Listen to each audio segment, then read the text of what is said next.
নমস্কার বন্ধুরা, জব কেন্দ্র অ্যান্ড স্টাডি পয়েন্ট ইউটিউব চ্যানেলের পক্ষ থেকে তোমাদের সকলকে জানাই স্বাগতম। তো এই মুহূর্তে বর্তমানে আমি এখন রয়েছি ssc.gov.in এর অফিসিয়াল ওয়েবসাইটে, অর্থাৎ এসএসসির তরফ থেকে খুবই গুরুত্বপূর্ণ একটি জব নোটিফিকেশন প্রকাশ করা হয়েছে। অর্থাৎ রাজ্যে এমটিএস এবং হাবিলদার পোস্টের রিক্রুটমেন্টের জন্য এই মুহূর্তে গুরুত্বপূর্ণ একটি নোটিফিকেশন উঠে আসছে, যেখানে তোমরা ছেলে ও মেয়ে প্রত্যেকে আবেদনটি করতে পারবে। তো আজকের এই ভিডিওতে এসএসসি, এমটিএস এবং হাবিলদার রিক্রুটমেন্টের উপর যে তোমাদের এলিজিবিলিটি ক্রাইটেরিয়াগুলি রয়েছে, অর্থাৎ এখানে আবেদন করার জন্য তোমাদের বয়স ও শিক্ষাগত যোগ্যতা কতটা লাগবে, কতগুলি শূন্য পদ রয়েছে, অ্যাপ্লিকেশন ফি তোমাদেরকে কত টাকা দিতে হবে, সিলেকশন প্রসেস কী রয়েছে, কবে থেকে আবেদন শুরু হচ্ছে এবং আবেদন করার লাস্ট ডেট কবে, সমস্ত রকম গুরুত্বপূর্ণ বিষয়গুলি নিয়ে বিস্তারিত বিষয়ে আজকের এই ভিডিওতে আমরা আলোচনা করব। তো ভিডিওতে নতুন হয়ে থাকলে অবশ্যই তোমরা চ্যানেলটিকে সাবস্ক্রাইব করে দিও, আর ভিডিওটি ভালো লাগলে অবশ্যই বন্ধুদের সাথে শেয়ার করে দিয়ে তাদেরকেও ইনফরমেশনটি দেওয়ার চেষ্টা করো। তো চলো আজকের এই ভিডিওটি আমরা শুরু করি। তো অন স্ক্রিনে সেই অফিসিয়াল বিজ্ঞপ্তিটি তোমরা এখানে দেখতে পাচ্ছ, multitasking non technical staff and havildar CBIC and CBN examination 2024। তো এই দুইটি পোস্টের জন্য তোমরা ছেলে ও মেয়ে প্রত্যেকে এখানে আবেদনটি করতে পারছো। অলরেডি এখানে আবেদনটি শুরু হয়েছে এবং আবেদন করার লাস্ট ডেট এখানে রয়েছে 31শে জুলাই পর্যন্ত তোমরা এখানে আবেদনটি করতে পারছো।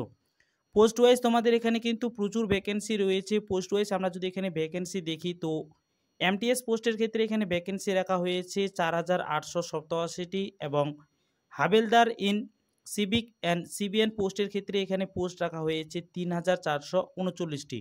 অর্থাৎ দুইটি পোস্ট মিলে আমরা যদি এখানে ভ্যাকেন্সি দেখি, তো 8000 প্লাস তোমাদের এখানে কিন্তু ভ্যাকেন্সি রাখা হয়েছে। সেক্ষেত্রে অনলাইনের মাধ্যমে তোমরা ছেলে ও মেয়ে মিনিমাম কোয়ালিফিকেশনে এখানে কিন্তু আবেদনটি করতে পারবে। আমি তোমাদেরকে জানিয়ে রাখি, তোমরা যারা মিনিমাম মাধ্যমিক পাস আউট রয়েছো, অবশ্যই আজকের এই ভিডিওটি তোমরা শেষ পর্যন্ত দেখতে থাকো। মিনিমাম মাধ্যমিক পাস করে থাকলে তোমরা কিন্তু প্রত্যেকে এখানে আবেদনটি করতে পারছো। নেক্সটে তারপর তোমাদের এখানে রয়েছে এই রিক্রুটমেন্টের ক্ষেত্রে ন্যাশনালিটি তোমাদের অবশ্যই ইন্ডিয়ান সিটিজেন হতে হবে, তারপর তোমরা এখানে আবেদনটি করতে পারবে। এজ লিমিট এখানে ক্যালকুলেট করা হবে, তোমরা এখানে দেখতে পাচ্ছ 1/8/2024 অনুযায়ী তোমাদের এখানে এজ লিমিটটি ক্যালকুলেট করা হবে। তো সেই হিসাবে তোমরা যদি এখানে এমটিএস পদের ক্ষেত্রে আবেদনটি করতে চাও, তো 18 থেকে 25 বছর পর্যন্ত আবেদনটি করতে পারবে, এবং হাবিলদার পোস্টের ক্ষেত্রে তোমরা যদি এখানে আবেদনটি করতে চাও, তো সেক্ষেত্রে 18 থেকে 27 বছর পর্যন্ত তোমরা এখানে আবেদনটি করতে পারবে। এই যে এজ লিমিটটি এখানে রয়েছে, তোমরা যারা আনরিজার্ভ ক্যাটাগরিতে রয়েছো তোমাদের ক্ষেত্রে কিন্তু এই এজ লিমিটটি এখানে কিন্তু ক্যালকুলেট করা হবে।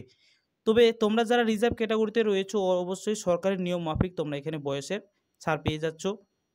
নেক্সটে তারপর তোমাদের এখানে রয়েছে এই রিক্রুটমেন্টের ক্ষেত্রে সমস্ত রকম ইনফরমেশনগুলি আজকের এই ভিডিওতে এক এক করে আমি তোমাদেরকে জানিয়ে দেবো। অবশ্যই ভিডিওটি তোমরা কিন্তু শেষ পর্যন্ত দেখতে থাকো। নেক্সটে তোমাদের এখানে রয়েছে হাউ টু অ্যাপ্লাই, অর্থাৎ কিভাবে তোমরা এখানে আবেদন করবে। তো এসএসসির অফিসিয়াল ওয়েবসাইটে তোমাদের এখানে ভিজিট করতে হবে। এখানে আবেদন করার জন্য অ্যাপ্লিকেশন ফি তোমাদের এখানে পেমেন্ট করতে হবে। তোমরা যারা আনরিজার্ভ ক্যাটাগরিতে রয়েছো, অ্যাপ্লিকেশন ফি হিসাবে 100 টাকা তোমাদের এখানে ধার্য করা হয়েছে, অর্থাৎ 100 টাকা পেমেন্ট করে তোমাদের এখানে কিন্তু অ্যাপ্লিকেশনটি সম্পূর্ণ করতে হবে। এছাড়া তোমরা যারা মহিলা ক্যান্ডিডেট বা SC/ST প্রার্থী বা PWD ক্যান্ডিডেট রয়েছো বা এক্স সার্ভিসম্যান তোমরা যারা রয়েছো, তোমাদের ক্ষেত্রে এখানে কিন্তু কোনো রকম অ্যাপ্লিকেশন ফি কাটা হবে না, তোমরা বিনামূল্যে এখানে আবেদনটি করতে পারছো। তো অনলাইনের মাধ্যমে তোমরা যখন আবেদন করবে, তো সেক্ষেত্রে অবশ্যই তোমাদের এখানে কিন্তু এক্সাম সেন্টার চুজ করতে হবে।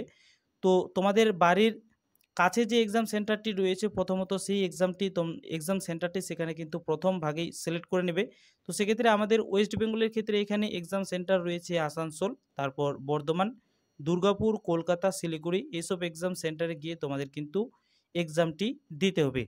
আচ্ছা, তারপর নেক্সটে এখানে রয়েছে যে স্কিম অফ এক্সামিনেশন, অর্থাৎ সিলেকশন প্রসিডিউর সম্পর্কে আমি তোমাদেরকে জানিয়ে রাখি। তোমরা যদি এমটিএস পদের ক্ষেত্রে এখানে আবেদনটি করতে চাও, তো সেই ক্ষেত্রে সিবিই অর্থাৎ কম্পিউটার বেসড এক্সাম তোমাদের এখানে দিতে হবে। শুধুমাত্র একটি পরীক্ষার মাধ্যমে তোমাদের কিন্তু এমটিএস পোস্টের ক্ষেত্রে এখানে রিক্রুটমেন্টটি করা হবে।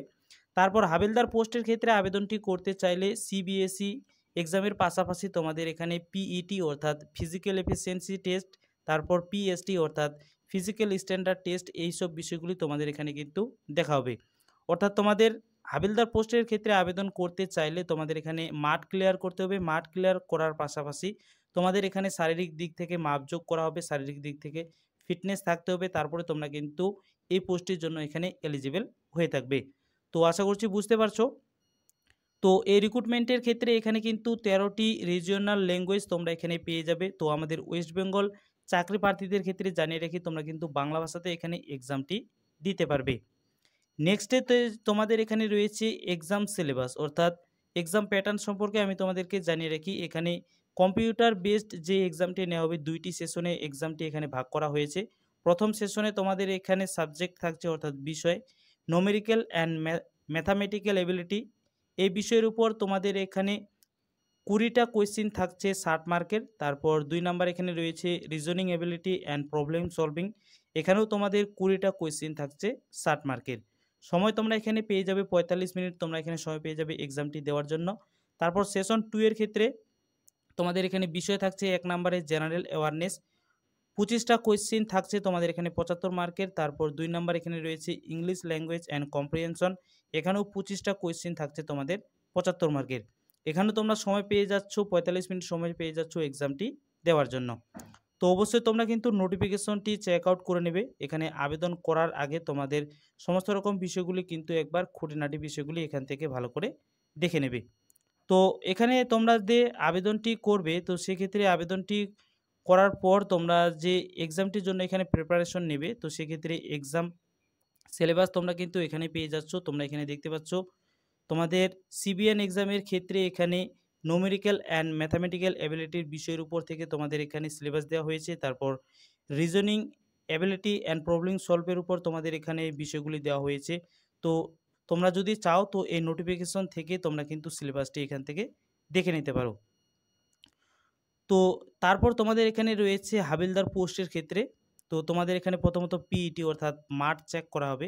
মাঠ তোমাদের এখানে কোয়ালিফাই করতে হবে। ওয়ার্কিং অর্থাৎ তোমাদের এখানে হাঁটতে হবে। তোমরা যারা মেল ক্যান্ডিডেট রয়েছো 1600 মিটার হাঁটতে হবে 15 মিনিটের মধ্যে, এবং ফিমেল ক্যান্ডিডেটদেরকে 1 কিলোমিটার হাঁটতে হবে 20 মিনিটের মধ্যে।